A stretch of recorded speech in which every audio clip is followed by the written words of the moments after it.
Meu nome é Raquel de Matos Pimenta, sou professora na FGV Direito de São Paulo e estou aqui hoje com a professora Beatriz Kira, da University de Sussex, no Reino Unido.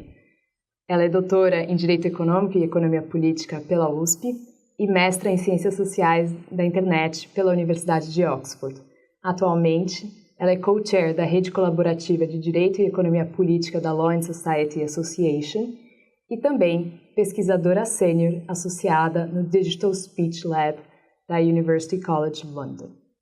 Ela foi também pesquisadora de pós-doutorado na Blavatnik School of Government da Universidade de Oxford. Ela atuou como consultora especializada sobre plataformas digitais e concorrência para o Conselho Administrativo de Defesa Econômica e também para o Ministério da Fazenda. Atualmente, ela lidera um projeto de pesquisa sobre dever de cuidado e plataformas digitais no Reino Unido e no Brasil. Beatriz, é um prazer te receber aqui na nossa escola. Muito obrigada pelo convite, o prazer é todo meu de estar aqui com vocês. A minha primeira pergunta para você é a parte dessa constatação de que a nossa vida hoje se dá muito através das plataformas digitais. Elas estão integradas no nosso cotidiano social e econômico. Mas quais são as características específicas dessas plataformas que tornam a sua regulação particularmente desafiadora? Não, de fato, acho que um dos aspectos interessantes, né, de estudar plataformas, de estudar a regulação de plataformas, parte dessa essencialidade que elas têm no cotidiano das pessoas, tanto do ponto de vista pessoal, de comunicação, como também em termos profissionais, uso para fazer compras, para falar com os amigos, com os colegas, coisas de trabalho. Então, tem a essencialidade das plataformas torna a questão regulatória não só mais difícil, mas também muito importante, porque impacta diversos aspectos da vida. Mas em termos das características específicas das plataformas que tornam elas essenciais, mas ao mesmo tempo difíceis de regular, eu diria que é uma combinação de elementos que não necessariamente não estavam presentes antes, mas foram combinados de uma forma específica nesses modelos de negócios das plataformas digitais. Então a gente pode pensar em algumas dessas características. Uma delas é o que a gente fala no jargão mais de direito econômico, chama de mercados de múltiplos lados. Então, as plataformas são, como o nome diz, né, plataformas ou interfaces que conectam mais de um grupo de usuários. Ou seja, por exemplo, uma plataforma de mensageria conecta de um lado pessoas que querem mandar mensagens, pessoas que querem receber mensagens. Uma plataforma de compras, como e-commerce, conecta de um lado pessoas que querem vender coisas, pessoas que querem comprar coisas. Então, é um modelo de negócio que conecta em si, né? O valor da plataforma está em conectar grupos de usuários. Mas isso a gente pode pensar, já existiam outras estruturas que conectavam usuários, né? Pensa em mercados tradicionais, a feira livre, ou pensar, talvez, na antiguidade, os lugares do porto, em que as pessoas que queriam vender produtos e os comerciantes que chegavam com produtos se reuniam. O que as plataformas trazem de diferente, né? Além dessa conexão, é o fato de por conta das interfaces tecnológicas que suportam as plataformas, isso acontece de maneira muito rápida, muito instantânea, mas também permeada por um fluxo de dados e informações. Então, a velocidade e a quantidade de dados que as plataformas conseguem processar, e uma variedade de dados, dizem respeito às preferências de usuários, características das pessoas, localização, redes de contato, tem uma variedade de dados, uma riqueza de dados, mas também um volume que faz com que os tipos de conexão sejam ainda mais valiosos. E aí isso nos leva talvez a um terceiro elemento, uma característica das plataformas, que é justamente o valor dessas redes está nas conexões. Então a gente pode pensar num termo também, outro jargão econômico, do direito, relacionado ao direito econômico, que é esses efeitos de rede. Significam que quanto mais pessoas ou mais usuários estão conectados naquela rede, maior o valor dela. Então, o valor está na conexão em si. Então, por exemplo, se a gente está conectado num aplicativo de mensageria, quanto mais pessoas estão nesse mesmo aplicativo, mais atraente é aquele aplicativo para todas as pessoas, porque eu consigo me comunicar com uma rede muito maior de pessoas.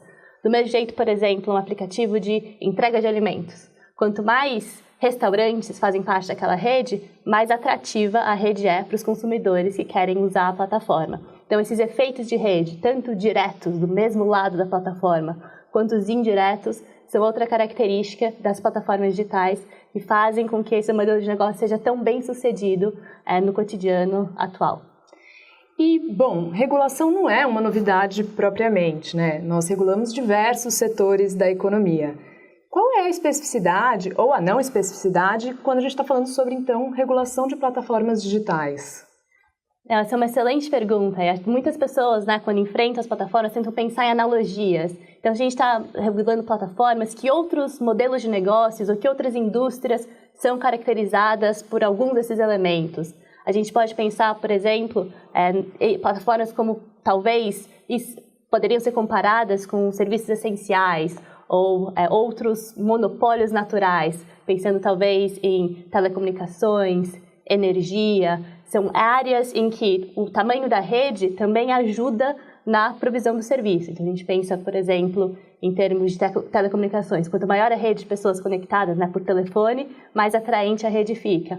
Será que os modelos regulatórios desenhados para essas indústrias que são tradicionais, que oferecem serviços essenciais para as pessoas, podem talvez emprestar elementos para regular plataformas?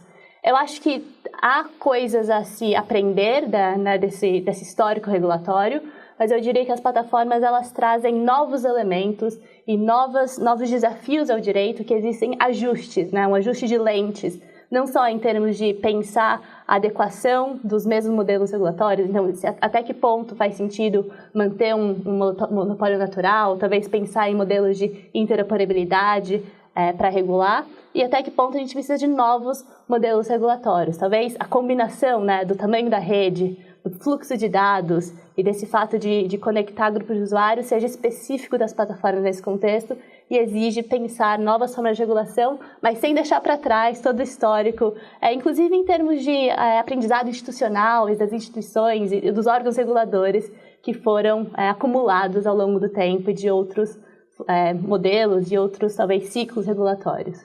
Na sua agenda de pesquisa, não só você se interessa pela regulação, então, desse novo fenômeno das plataformas digitais, mas você adiciona uma lente específica a essa regulação, que é olhar esses embates, esses desafios, por meio da relação entre direito e economia política. O que significa, então, estudar regulação por essas lentes? Eu acho que a economia política, o direito à economia política, eles permitem olhar para essas plataformas e para as relações que essas plataformas estabelecem, econômicas, mas também sociais, de uma forma muito importante para o direito. Então, o que eu quero dizer com isso? Eu quero dizer que quando a gente olha para as plataformas, para o fenômeno das plataformas, para os modelos de negócios, a partir dessa lente de direito e economia política, a gente está olhando não só para as regras que estão dadas, qual é a lei que está posta e qual é o modelo, o arcabouço regulatório que constrange ou permite a atuação das plataformas, mas também o que eu acho muito importante para as relações de poder. As relações de poder que são estabelecidas dentro das plataformas, entre plataformas e usuários ou entre plataformas e reguladores, os agentes que fazem, que moldam, que talvez atuem em relação às plataformas e as relações entre eles. Então, acho que o direito à economia política adiciona de interessante nessa dinâmica é olhar exatamente para como essas relações de poder, as relações entre agentes, quem ganha e quem perde, quem se beneficia de certos arranjos, onde estão talvez os gaps, os vazios regulatórios, os espaços em que o direito ainda não está atuando, mas poderia atuar para talvez rebalancear as relações de poder ou talvez empoderar alguns agentes frente aos outros, poderia ser interessante. Então, acho que a gente só tem a aprender ampliando a lente de análise para olhar não só para o direito, mas também para a economia política das plataformas digitais. Bom, quando a gente está falando de regulação, a gente sempre parte de um pressuposto de identificação de algum problema, seja de falha de mercado ou da proteção de um interesse público. Então, acho que agora a gente podia falar um pouco quais são esses dilemas que plataformas digitais trazem para alguns temas mais específicos. Então, queria já te perguntar quais são os desafios na regulação de plataformas quando a gente está falando da esfera pública digital e o debate democrático, né? Eu acho que são diversos, né? O fato das plataformas hoje, em diversas jurisdições, eu acho que o Brasil é uma delas, serem atualmente o principal meio de comunicação e de acesso à informação de várias pessoas, faz com que elas tenham um papel central no debate público, né? Tem um quê democrático na ação das plataformas como mediadoras, né? Como brokers, como, de certa forma, guardiãs da estrutura de comunicação e informação da sociedade. Isso faz com que a forma com que elas controlam esse fluxo de informação, o que está nas plataformas, o que não está, essa governança do espaço que elas criam, seja muito importante e mereça uma atenção do Estado. Uma atenção não necessariamente de censura, que eu acho que isso talvez faz parte do desafio de regular esses espaços, mas por conta da centralidade que elas têm e o fato de que elas estabelecem as regras do jogo, né, do que pode e o que não pode ser dito,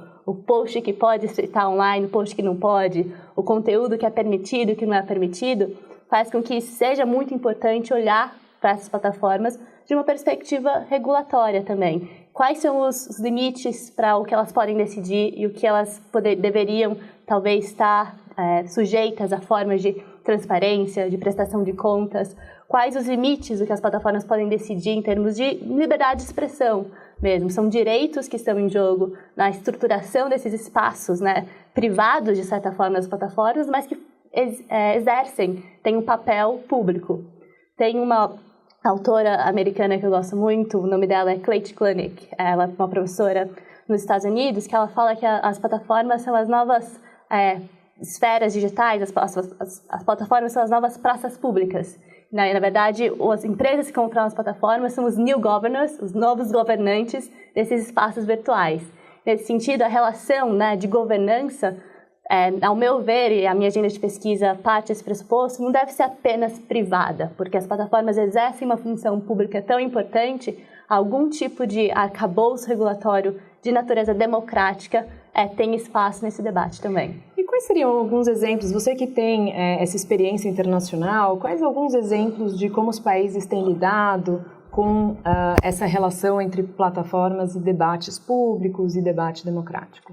A gente tem muitos exemplos, alguns exemplos, eu diria, melhores e piores. Eu acho que parte do desafio em regular a plataforma dessa perspectiva de conteúdo e de moderação de conteúdo tem a ver com os direitos, né, os interesses que estão em jogo. Tem um direito muito importante envolvido, que é o direito à liberdade de expressão dos usuários, as pessoas que estão se comunicando, que estão se expressando usando plataformas, direito à liberdade de informação, mas com frequência esses direitos estão em conflito ou são afetados por outros interesses, outras preocupações, por exemplo, integridade eleitoral, mitigação de riscos, por exemplo, informação, direito à informação sobre coisas relacionadas à saúde no contexto de pandemia. Então, há interesses públicos envolvidos que podem, em alguns casos, interferir com a liberdade de expressão.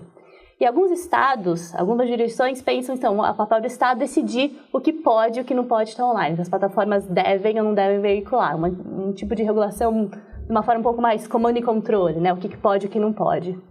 Outros arranjos regulatórios, talvez um pouco mais interessantes e um pouco mais sofisticados, partem no pressuposto de que talvez essa intervenção direta do Estado no que deve e no que não deve ser dito na plataforma não seja o mais interessante do ponto de vista de balancear os interesses em jogo. Então, talvez um mix, né, uma mistura de arranjos públicos e privados, uma governança pública e privada, em que o Estado, o poder público, estabelece regras para como a moderação de conteúdo deve ser feita, né? Que tipo de salvaguardas as plataformas devem garantir ao moderar conteúdo, faça com que exija uma colaboração, de certa forma, entre os agentes públicos e os privados, sendo as plataformas os privados, para mediar e governar os espaços. Então, por exemplo, exigir que as plataformas façam elas mesmas avaliações de risco, de quais são os riscos inerentes ao modelo de negócio delas, ao tipo de usuários que elas têm, quem elas atingem, e como colocar em prática, ou desenhar, estabelecer protocolos de mitigação de risco específicos para aquelas plataformas, parece-me ser um tipo de arranjo regulatório mais interessante, que identifica ou que reconhece as especificidades das plataformas, o fato de as plataformas terem melhor conhecimento sobre como as estruturas funcionam, sobre quem são os usuários, mas ao mesmo tempo faz com que elas sejam obrigadas, né, juridicamente, legalmente obrigadas, a fazer alguma coisa ou atuarem em relação aos riscos que elas podem criar. Esse é o modelo, por exemplo, que o Reino Unido está tentando desenvolver com o Online Safety Act, que foi aprovado em 2023. De forma semelhante, com algumas diferenças, a União Europeia tem o Digital Services Act de 2022, que vai por um caminho parecido. E no Brasil, por enquanto, a gente não tem um modelo de regulação da moderação de conteúdo análogo. A gente tem regras no Marco Civil da Internet, mais de responsabilidade civil de intermediários, que é uma lente um pouco estreita para olhar para essas questões mais sistêmicas das plataformas, mas falta ao Brasil um arcabouço mais específico para olhar para a moderação de conteúdo, que ainda não existe. Além da questão da moderação de conteúdo e do poder das plataformas no debate em geral, agora muito se fala também do poder econômico das plataformas. Então, existe um debate no mundo sobre a eventual regulação concorrencial ou antitruste dessas plataformas digitais. Qual é a diferença, para quem não está tão familiarizado, em falar em regulação das plataformas digitais no âmbito da concorrência e no âmbito de moderação de conteúdo? Não, claro, eu acho que assim, mesmo por conta dessa atuação quase ubíqua das plataformas, tem diversas frentes do direito, diversas áreas em que pode-se falar de regulação, né? A moderação de conteúdo, como a gente conversou agora, é uma delas. Tem questões, por exemplo, trabalhistas, tributárias, mas eu acho que a concorrência, né, é uma das principais e é uma também que está na minha agenda de pesquisa. A preocupação central por trás disso é que as plataformas, as empresas que controlam essas plataformas, as grandes plataformas de internet, se tornaram nos últimos anos algumas das maiores empresas do mundo em termos de capitalização, são, em termos de alguns comparativos, maiores do que os grandes trusts, né, os grandes conglomerados da era industrial, em termos de, por exemplo, petróleo, telecomunicações, energia, ou mesmo commodities. Elas atingiram tamanhos assim, realmente muito grandes. Esse poder econômico, de certa forma, há uma preocupação de que não esteja sendo supervisionado de uma forma eficiente. E aí o instrumento principal que o direito tem, né, o direito econômico tem, para supervisionar o poder econômico, ou controlar, ou de alguma forma monitorar esse poder econômico das plataformas e de agentes econômicos de uma forma mais ampla, é o direito antitruste, é o direito à concorrência. E aí uma preocupação central que tem motivado muitas jurisdições em diferentes contextos a olhar com um novo olhar para o direito antitruste frente a essas plataformas é saber se a gente tem, né, se o direito tem as ferramentas suficientes, necessárias para entender essas novas configurações de poder de mercado. Por conta daquelas características que a gente discutiu no começo, né, o mercado de múltiplos lados, conectando vários usuários, o fato dos dados serem um insumo essencial para as plataformas, os efeitos de rede acentuados, há uma preocupação de que as ferramentas mais tradicionais do direito econômico, por exemplo, definição do mercado relevante, não se aplicam de uma forma tão clara ou tão fácil a algumas das plataformas digitais para medir o poder econômico e talvez interferir para, de alguma forma, promover a concorrência, né? A concorrência sendo um valor importante para a sociedade e para o mercado. Mas mais do que isso, não só uma questão ferramental, mas tem uma questão da relação entre as plataformas, como elas se relacionam com outros atores econômicos, que talvez o direito à concorrência em si não seja a melhor ferramenta e novas formas de regulação pró-concorrencial sejam necessárias nesse contexto. E esse é um diagnóstico que muitas jurisdições grandes, democráticas, estão chegando, e a gente pode incluir aí de novo a União Europeia, o Reino Unido, o Japão, a Alemanha especificamente, desenvolvendo novas ferramentas para olhar para esses poderes mais sistêmicos das plataformas. As plataformas estabelecendo não só relações entre grupos de usuários, mas entre plataformas. A criação de ecossistemas digitais, né? Não só plataformas, em que algumas plataformas controlam o acesso de outras plataformas à infraestrutura, então quem pode, quem não pode, os termos de acesso, quanto paga para fazer parte daquele ecossistema, estabelecendo novas relações de poder econômico, que o direito à concorrência não foi necessariamente feito para isso.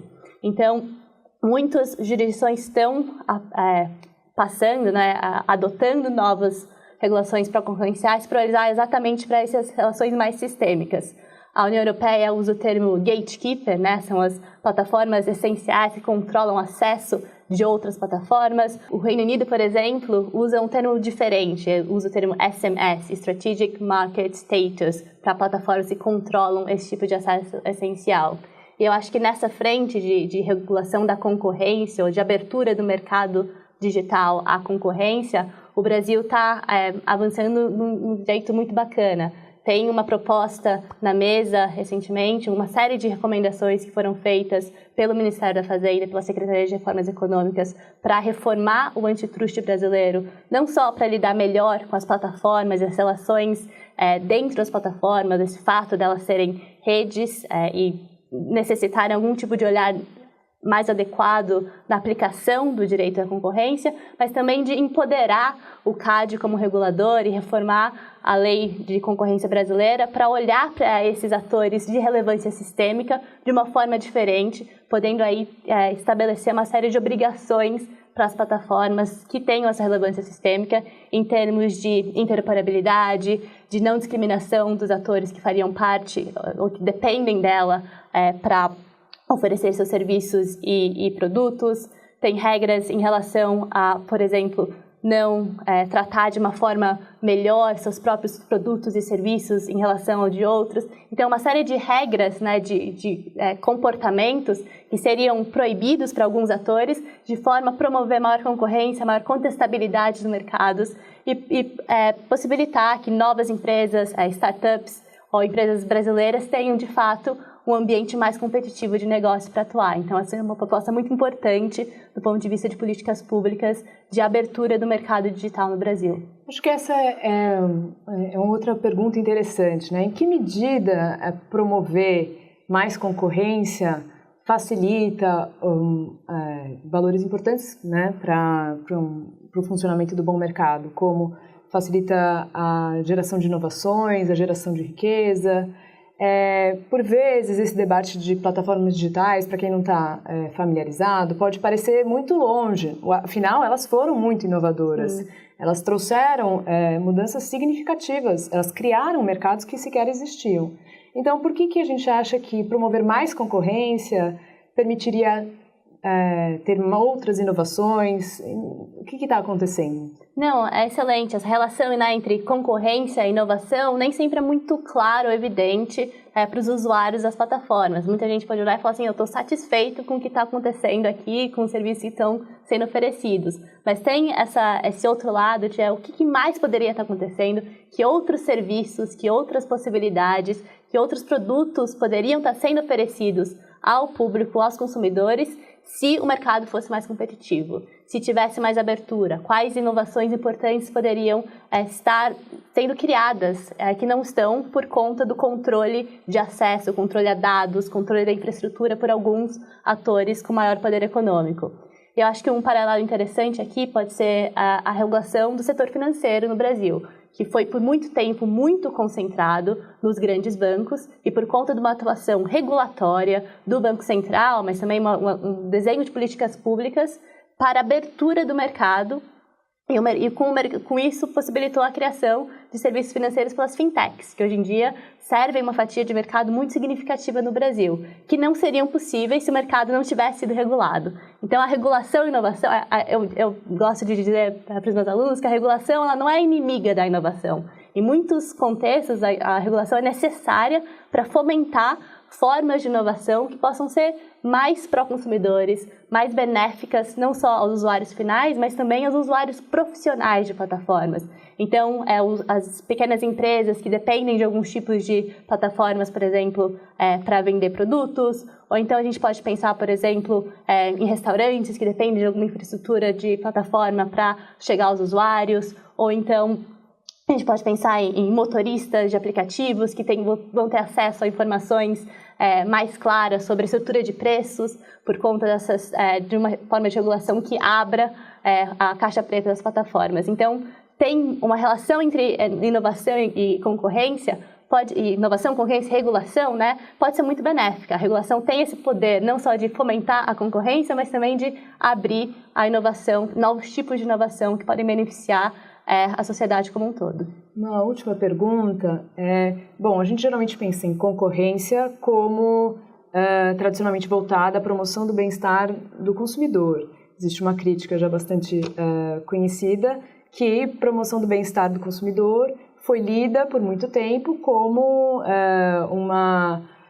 simplesmente uma proxy do preço que era pago para acesso a certos produtos e serviços. Como você mesma falou no começo da sua apresentação, muitas vezes o distintivo dessas plataformas digitais é o uso de dados. Como é que a regulação, seja ela da caixinha do direito concorrencial ou a regulação pró-concorrência, fora da caixa do direito concorrencial, lida com essa mudança de paradigmas, de olhar dados como o valor principal ali dessas plataformas digitais? Não, é muito importante esse novo olhar, né, como você mencionou. Eu acho que foi um pouco mais difícil no começo, né, adaptar, entender qual que é o preço que está sendo cobrado nas relações que existem entre diferentes grupos de usuários nas plataformas, para poder entender, né, quem está ganhando, quem está perdendo, quem está se beneficiando, de fato isso é melhor para o consumidor ou pior. E as características das plataformas ajudam a entender melhor isso e a entender melhor onde a regulação ou o direito à concorrência podem atuar. Acho que a gente está no momento de compreensão das estruturas das plataformas em que essa noção de que não existe almoço grátis, que tem alguma coisa sendo trocada ali, mesmo que não seja dinheiro trocando de mãos, então pagando por um serviço com um valor, né, nominal, um preço, há algum tipo de troca existente naquelas relações mediadas pelas plataformas. Em muitos casos, o fato do usuário de um lado da plataforma, né, então talvez eu, usuário de uma plataforma de busca, não está pagando por cada busca que eu faço na internet, é porque tem um outro grupo de usuário do outro lado da plataforma, em geral, empresas de publicidade ou anunciantes que compram espaço publicitário e com isso meio que subsidiam, né, tem um subsídio cruzado em relação ao preço que é cobrado. Então, existe de alguma forma um preço. Nem sempre o consumidor final paga um preço em valor, né, que seja monetário, mas é pela troca de dados e informações que o usuário do outro lado está pagando para aquele serviço ser fornecido. E entender essas relações entre grupos de usuários diferentes e a troca de informações que acontece é essencial, tanto para o direito da concorrência, para entender, né, talvez o que esteja sendo cobrado de forma excessiva não seja um preço excessivo, mas uma coleta excessiva de dados, que cause detrimento para a qualidade do produto. Então, um produto que é muito invasivo tem uma qualidade pior do que um produto que proteja sua privacidade de uma forma melhor. Então, um produto que colete muitos dados pode ser um produto mais caro do que um produto que colete menos dados. Então, esse tipo de entendimento, de analogias, estão sendo construídas, acho que paulatinamente, talvez pela doutrina primeiro do antitruste, mas pouco a pouco incorporado na jurisprudência, e também ajuda a entender por que a regulação, em alguns casos, pode ser mais interessante do que atuar num caso a caso a caso, de uma forma um pouco menos coordenada, que o antitruste permite. Bom, é um tema que ainda vai render muito e que privilégio a gente poder contar com a sua estadia aqui na escola e com seus trabalhos para nos orientar também. Muito obrigada, Beatriz. Obrigada de novo pelo convite, é um prazer estar aqui.